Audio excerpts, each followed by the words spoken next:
Aujourd'hui, je vous ai promis qu'on allait parler de glossophobie. Alors, qu'est-ce que la glossophobie? 75% d'entre vous connaissent cette peur. C'est la peur, effectivement, de parler en public. Et pour parler de ça, j'ai besoin d'un spécialiste. Un spécialiste en la matière. Il est humoriste. En ce moment, vous le voyez un peu partout, j'ai l'impression.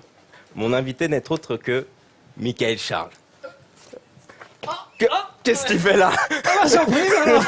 En fait, pour la petite anecdote, vraiment le plateau est à 10 cm. J'ai vraiment fait 3 pas avant d'arriver là. C'est une énorme escroquerie, les amis. Non, il faut bien comprendre de quoi on parle. Comment tu vas? Ça va et toi? Ça va très bien. Merci de me recevoir. Bah, c'est moi qui te reçois. La glossophobie, tu connais?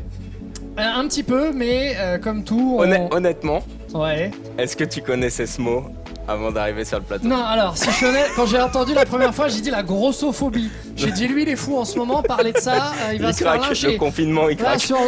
sur Twitch, il est malade. Glossophobie, je connaissais pas, j'ai appris ça ce soir. Bon, je connaissais un petit peu, mais je savais pas que c'est le terme technique. Alors, il y en a qui sont déçus, ils pensaient voir Bigard. On a mieux. On a Michael Charles. Alors, bon, c'est vrai qu'en termes de remplissage, il est encore un cran devant pour le moment, hein, on va pas se le cacher. Oui, il faut autant de spectacles que toi en ce moment. Mais comme tout le monde, en vrai, s'il vous plaît, rouvrez les salles de spectacle, s'il vous plaît.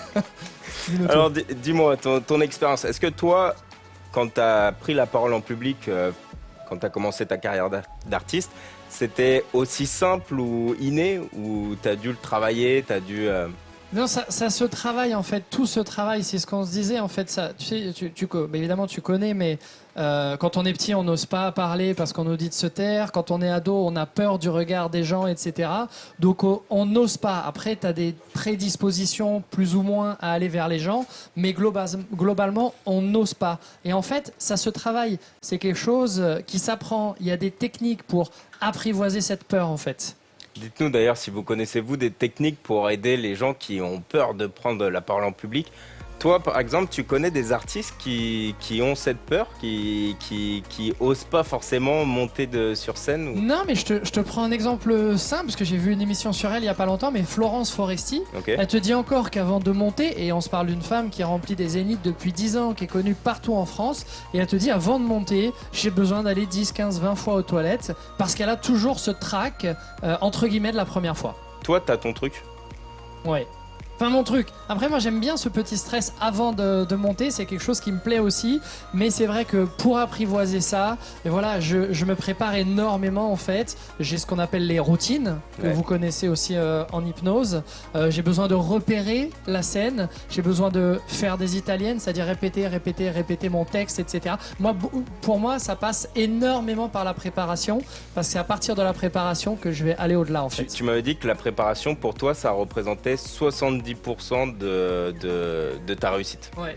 Enfin, je sais pas s'il y a des gens qui connaissent un petit peu le commerce parmi ceux qui nous regardent, mais en fait c'est un petit peu comme dans le commerce. Quand un commercial vient te vendre quelque chose, eh bien on dit que 70, 75, 80% du succès de la vente, ça va être la préparation.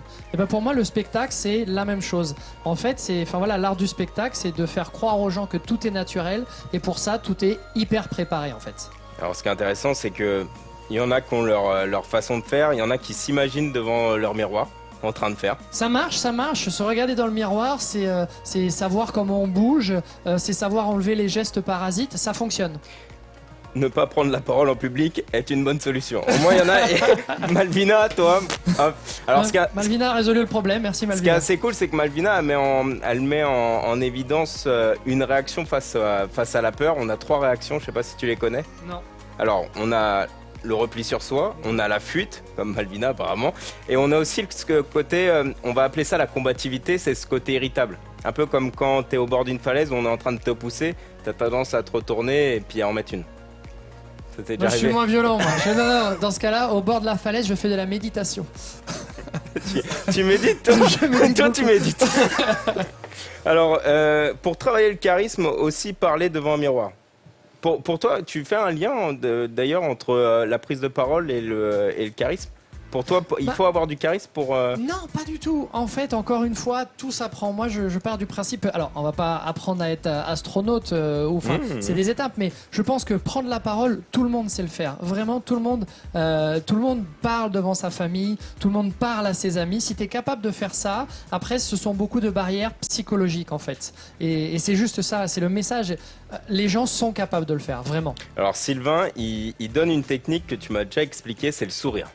Sourire au public, aller chercher celui avec qui tu as le plus d'affinité presque. Exactement, en fait, parce qu'il faut savoir que le public ressent ce que toi tu ressens. Donc le public a de l'empathie. Et si tu lui souris, mécaniquement, automatiquement, façon de miroir, tu vas trouver une ou deux personnes qui vont te sourire. Et ça, c'est une des techniques qu'on t'apprend au début. Ça va être de t'appuyer sur ces personnes qui te sourient pour justement te mettre en confiance. D'ailleurs, il y a Versus qui veut te mettre en confiance, qui te dit que tu as oublié de fermer les boutons de ta chemise.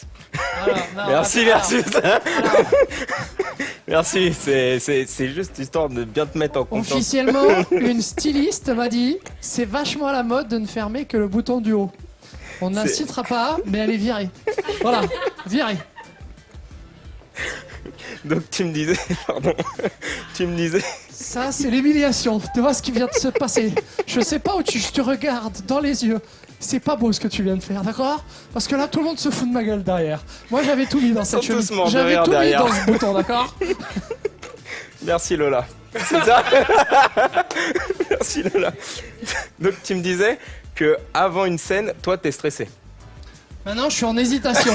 Est-ce que j'ouvre le bouton ou est-ce que je les laisse fermer? Oui. Non, moi, je suis toujours effectivement un peu stressé. J'aime bien cette adrénaline, mais effectivement, si tu la laisses prendre le dessus sur toi, c'est pour ça que j'ai mis en place, je te dis encore une fois, comme tu disais par rapport à l'hypnose, des routines, et que ces routines, en fait, me permettent de canaliser mon stress, en fait. Alors, je sais pas si tu connais, il y a un grand chercheur qui s'appelle Simon Sinek qui lui... Alors on va couper, on va dire la vérité aux spectateurs. C'est moi qui lui ai dit qui était Simon Sinek. C'est lui qui le mec montré. n'a honte de rien.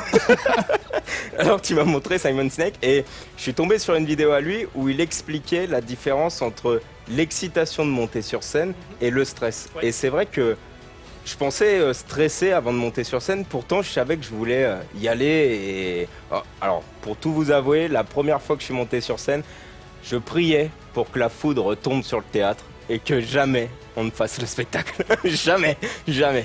Et ça, c'est arrivé aussi à Sébastien, qui vous le dira peut-être tout à l'heure dans le chat.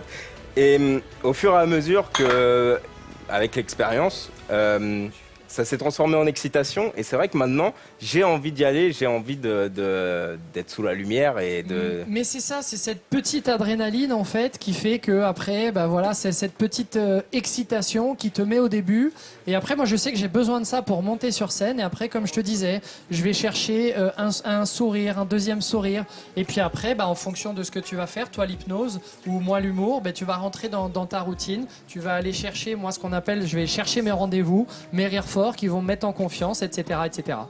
Bon, ils commandent tous sur la styliste, hein. Claqué au sol la styliste. Il y en a qui te défendent, Lola, je te rassure. Ah bah c'est le Medellin, désolé, c'est le Medellin qui te défend. C'est son patron, c'est son patron. Ah d'accord, bon, sacrée blague, Lola.